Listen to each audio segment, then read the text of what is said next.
So, trees don't grow in isolation, and microbial activity in soil plays a huge role in helping trees' productivity. They hold the ability to increase stress tolerance, produce hormones that alter growth, and keep resources available for trees to use. We have a molecular toolbox that allows us to have a better understanding of what is happening at a soil microbial level with the goal of ultimately improving productivity. This whole area of soil microbes within forests is very new, and we are really just opening the book on this.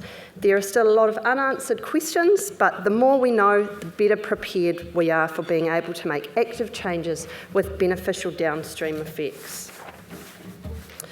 Okay, so the nitrogen cycle is an important aspect of forest soils, and it's also very complicated, obviously. However, the key bit to focus on is these two inputs by bacteria. This is the only natural way nitrogen from the atmosphere gets into soil to feed our trees, and it's also free, unlike fertiliser. So this work is done by the NFH gene. So anything that changes the activity of this gene matters to forest productivity, and that's why it's the first gene we started looking at in forest soils. So there's huge ecological advantages to being able to produce your own nitrogen, and when soils are low in nitrogen, they can survive and thrive. However, using the NFH gene takes a lot of energy, so when nitrogen is available in the soil, the microbes will just use this instead. So when you add fertiliser, we see NFH decrease. Conversely, when you take away nitrogen by removing more organic matter, you can increase the NFH as the microbes respond to the reduced nitrogen supply by making their own. Overall, the NFH gene allows soil microbes to buffer negative management effects to some extent, but by adding too much fertiliser, we can reduce this ability for many years, including productivity in the long term. If we look at ACC deaminase, this is the response of plants to stress, and they make lots of ethylene from ACC, which then triggers a survival mode, but it's at a huge cost. And we can use bacteria that stop this process mid-cycle before the ethylene is produced.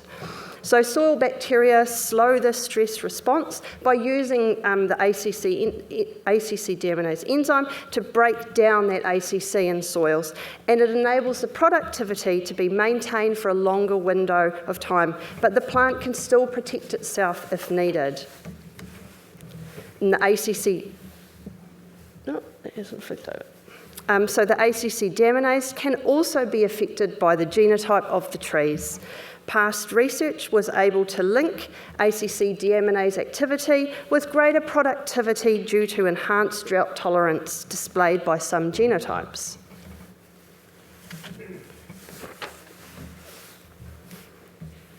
So from these early results, we began looking at genotypic effects in more detail, this time in a pot trial using clones included at the accelerator trial.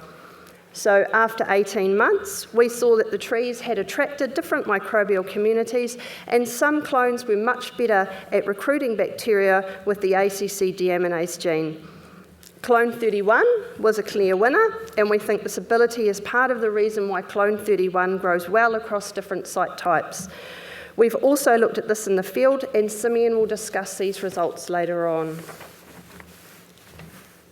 Past research also suggested that the ACC deaminase gene responded positively to fertiliser, and we tested this in a large pot trial where we were able to enhance the gene for around 18 months. And then to test if this mattered, we imposed a drought in November 2017, just before the effect disappeared. And we got some really excellent results.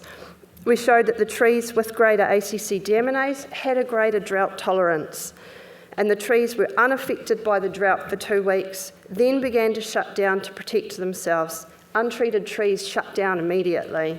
And this really fits into the theory of buying a window of time with greater ACC deaminase activity, and shows this as a meaningful effect.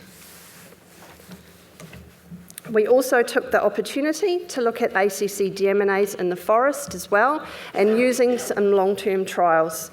Here we see that our glasshouse trial results can also occur in the field, with fertiliser addition increasing ACC deaminase in a Woodhill trial.